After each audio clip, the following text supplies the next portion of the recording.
Hey, what's up, guys? Jared with Bitumio here, bringing another video to you. Today, we're going to talk about email triggers, why these are cool, why they're powerful.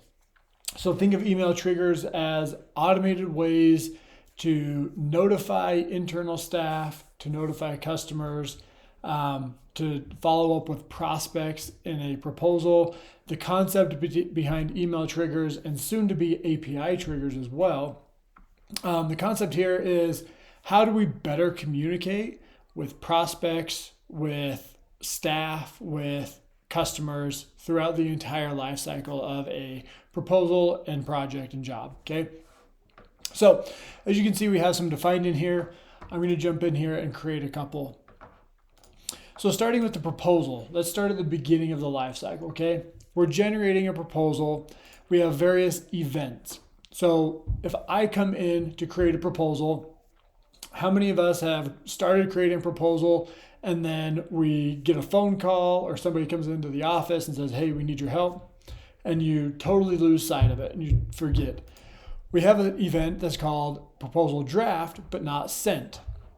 What we can say here is if I've created a proposal, if I've started creating a proposal, let's say that, but I have not yet sent that proposal, then I'm going to send an email to myself or to the estimator if I'm the office staff creating it on behalf of somebody else. I'm going to send an email to the estimator one day after I started that proposal, if that proposal was never sent. And this we can say like, hey, you started a proposal, but did not send it. Go back and finish it. Right? Hey, you started this, you didn't finish it. Just a heads up, just a reminder that you have this. Go back in and finish it. Now let's say that we've generated that proposal. Oh, thank you for reminding me. Go in, finish it, send it away.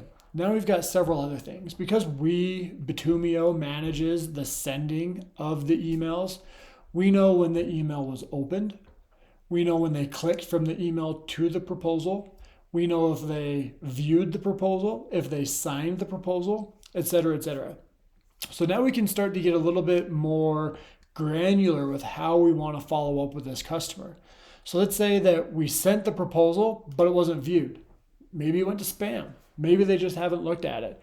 We can say a message of, I'm going to again notify the estimator and say, hey, you sent this proposal a day ago, 2 days ago, whatever delay you want here, say 2 days, but they haven't viewed it. They haven't opened that email. So why don't you send an email or call, get a hold of that contact to make sure that they received it. You can say if they viewed the proposal, now talking to the customer, right? All proposal recipients. If the proposal was viewed but not signed, maybe the customer has some questions or some apprehensions about the proposal. Let's send an email to them to follow up and say, hey, please let us know if you have questions. We'd love to do this work for you. You can also create a separate one for the estimator to say, hey, estimator, we know that they viewed the proposal, but they didn't sign it. You should call them, reach out to them to follow up with them, right? And so a lot of people will do something like, viewed, not signed, internal.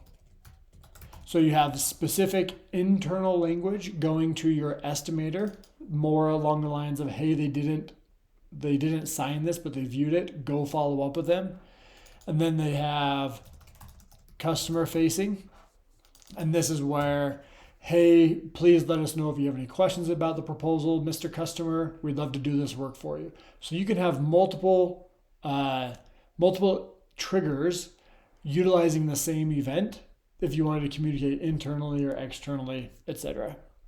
So this is a way, the proposal types are a way to one, make sure that you're following up on all of your bids internally, but two, to communicate with your clients from the very beginning line of the very first point of contact all the way through the sales funnel. The more you can stay top of mind, the more you can communicate, the better you can communicate and making sure that you're resolving questions and helping answer anything along the way, the more deals you're going to close.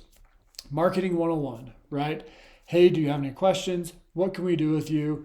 How can we solve some of these apprehensions you may have about the proposal, et cetera, et cetera. And then when we have the proposal 1, right, you can notify internal recipients. Maybe you have office@mycompany.com, right? And this goes, maybe that's your scheduling. So, hey, we want a proposal. Here is the ID, go schedule it, right? So now this comes internally that we want a proposal, congratulations. Now we need to go schedule it and follow up with the client. All right, let's jump over to jobs. So now we have specific job triggers.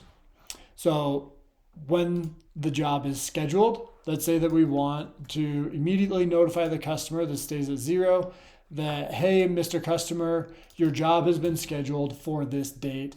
Here we come, right? You've communicated with them, you settled on a date.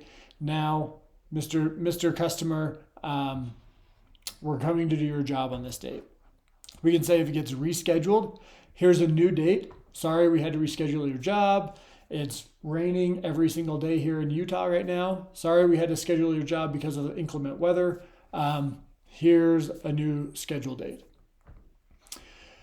This is a really interesting one before the job starts. So let's say a week before the job starts, you're going to send an email to the customer to say, hey, Mr. Customer, we're still coming on this date. Please make sure that the parking lot is clear of cars, trailers, storage containers, etc., right? So that we can come and perform the work. Knowing that that doesn't always stick, let's create one to send 7 days before, but let's create a second one, a second follow-up 1 day before as well to say, hey, we're coming tomorrow. Again, please make sure that the parking lot or road or whatever, right, is clear of cars and stuff, trailers, boxes, etc. Inevitably, you may still roll up on jobs and there's going to be crap everywhere. We get it. But in most cases, the better you communicate, the better that they're going to know you're coming, and the better prepared they are going to be to help be ready for you to come and perform your work. So a lot of power here. Then when it's completed, you can send a follow-up. Let's say we want to send this the day after it's completed and say, hey, this is done, right? This job was marked as complete. We thank you for your business. Do you have any friends or referrals for us? If we did a good job, can you refer us to anybody else? Another thing with this job completed one, let's say 180 days, right? So this could be a 6-month checkup. So you can start to schedule these emails. Hey, Mr. Customer, just checking in. Make sure you're still happy with the work that we performed. Do you have any other work for us, or do you have any referrals for us now that you can see the quality of work that we do? So not only is this about better communicating leading up to the job, but now you can start to incorporate some of this into the way that you follow up with the customers for additional work in the future. So on the front side, we talked about proposal triggers. Let's close more proposals. Let's win more deals by having better communication with the customer. Let's communicate with them better during the job. Make sure they have a fantastic experience with you. Make sure that they're getting the service and support that they need throughout the project. And then let's make sure that we're staying top of mind for future business for them or friends or family or referrals, whomever they have. So the idea behind triggers is let's build a relationship with anybody that we get in front of to make sure that they have a fantastic experience communicating with us back and forth. Hope that was helpful. Triggers are really powerful. They take some time to set up, just like anything else, to make sure that they're in place, to make sure that they're working properly, to write all of the copy for this. We have some templates or some helps that we can provide there. But really powerful stuff here to make sure that you're providing the best experience for your customers. Thanks, guys. Take care.